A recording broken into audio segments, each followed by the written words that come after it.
هاديا ومبشرا ونذيرا وداعيا إلى الله بإذنه وسراجا منيرا. فقد قال الله تعالى في كلامه المجيد وفي فرقانه الحميد: أعوذ بالله من الشيطان الرجيم. بسم الله الرحمن الرحيم. إن الله وملائكته يصلون على النبي يا أيها الذين آمنوا صلوا عليه وسلموا تسليما.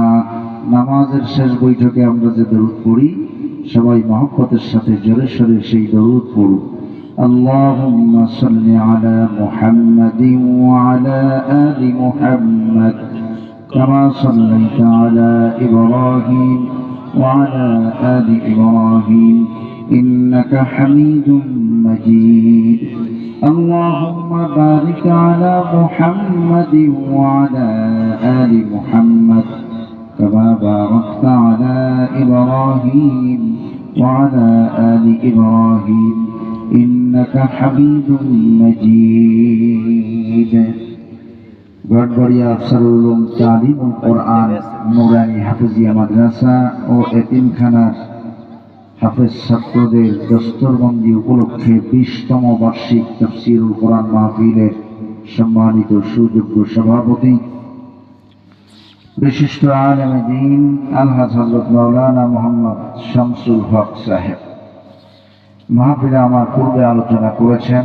অত্র অঞ্চলের সকলের শ্রদ্ধাভাজন ব্যক্তিত্ব আরও একজন বরেণ্য আলেমে দ্বীন হযরত মাওলানা মুহাম্মদ নিয়ামতুল্লাহ সাহেব সহ আজকের এই মাহফিলে উপস্থিত ওলামায়ে কেরাম, শ্রদ্ধাভাজন মুরব্বীগণ, প্রাণ প্রিয় যুবক ভাইরা, ছোট্ট ছোট্ট কলিজার টুকরা বাবাজিরা, পর্দার আড়ালের মায়েরা বোনেরা, আসুন কোরআনের এই বরকতপূর্ণ ময়দান থেকে মহান আল্লাহ পাকের দরগাহে শুকরিয়া পেশ করি যে আল্লাহ সুবহানাহু ওয়া তাআলা এখনো পর্যন্ত আমাদেরকে দয়া করে বাঁচিয়ে রেখেছেন। শুধু যে বাঁচিয়েই রেখেছেন তা নয়, সকল প্রকার বিপদ মুসিবত, অ্যাক্সিডেন্ট, মারাত্মক ব্যাধিতে আক্রান্ত হওয়া থেকে আমাদেরকে হেফাজত করেছেন।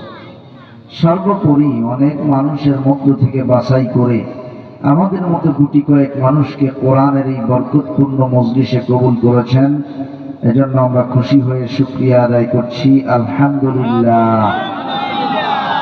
খুশি হয়ে আমাদের শুকরিয়া ভাষাটা আরো একটু জোর হতো যদি সবাই বলতেন। কিছু ভাইয়েরা বলেছেন, আর 2-4 জন কোন রকম দায়সারা ভাবে একটু মুখ নাড়াইছেন। কেউ কেউ নাড়ানো নাই, ছোট্ট প্যান্ডেল তো দেখা যাচ্ছে সবাইকে। আমরা একটু সবাই আমাদের এই খুশিটা মালিকের কাছে প্রকাশ করি, বলি আলহামদুলিল্লাহ।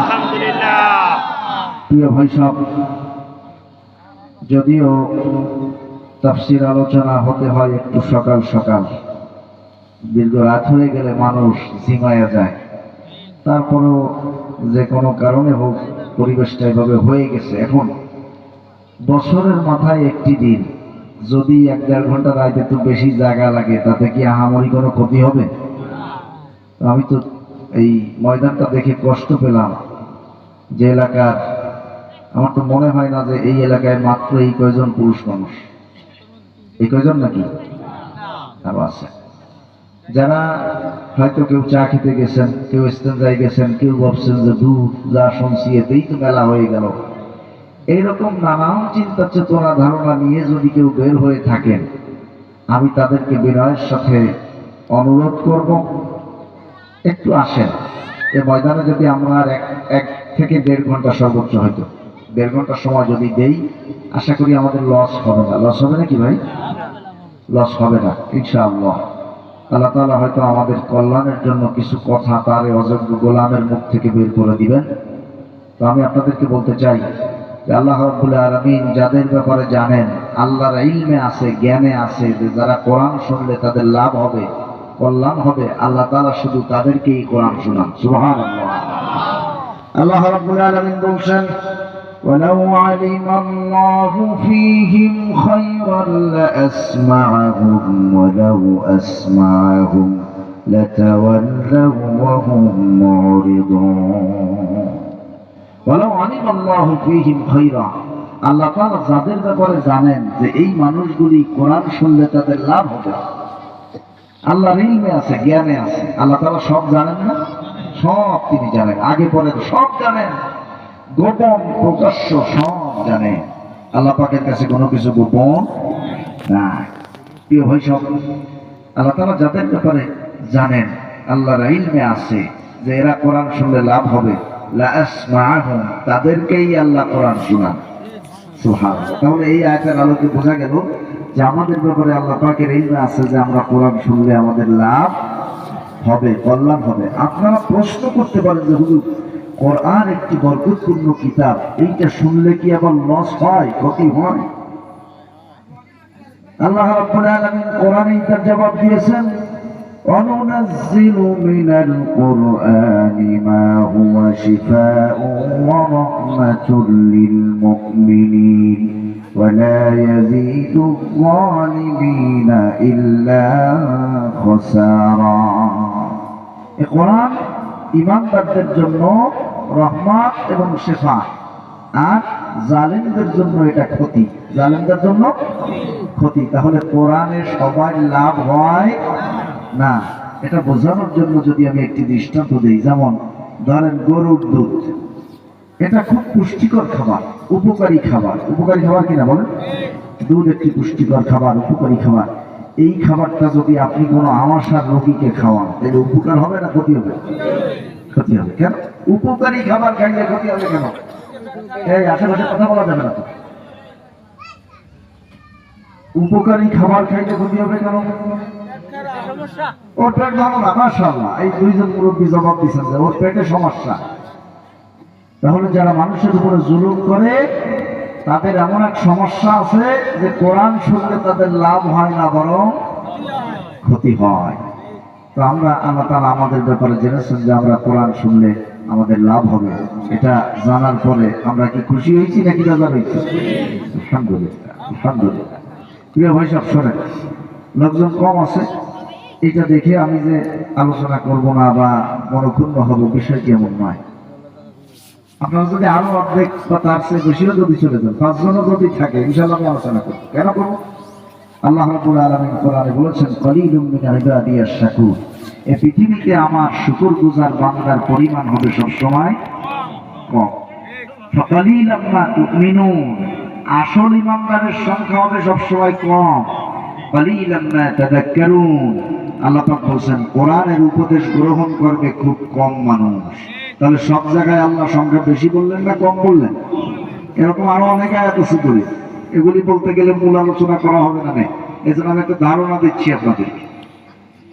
হযরত ওমর রাদিয়াল্লাহু তাআলা আনহু, তিনি যখন খেলাফতের দায়িত্ব পালন করেন, অর্ধ পৃথিবীর শাসক, অর্ধ পৃথিবীর প্রধানমন্ত্রী হযরত ওমর রাদিয়াল্লাহু তাআলা আনহু, তিনি মসজিদে বসা দেখলেন, ওই মসজিদের মধ্যে বসেই এক ব্যক্তি দোয়া করতেছে, আল্লাহুম্মা জাআলনি মিন ইবাদিকাল কলিল, আল্লাহ তোমার এই কম সংখ্যক বান্দা বান্দির কাতারে তুমি আমাকেও শামিল করে নাও, আমি ওই কম সংখ্যক বান্দা বান্দির কাতারে থাকতে চাই।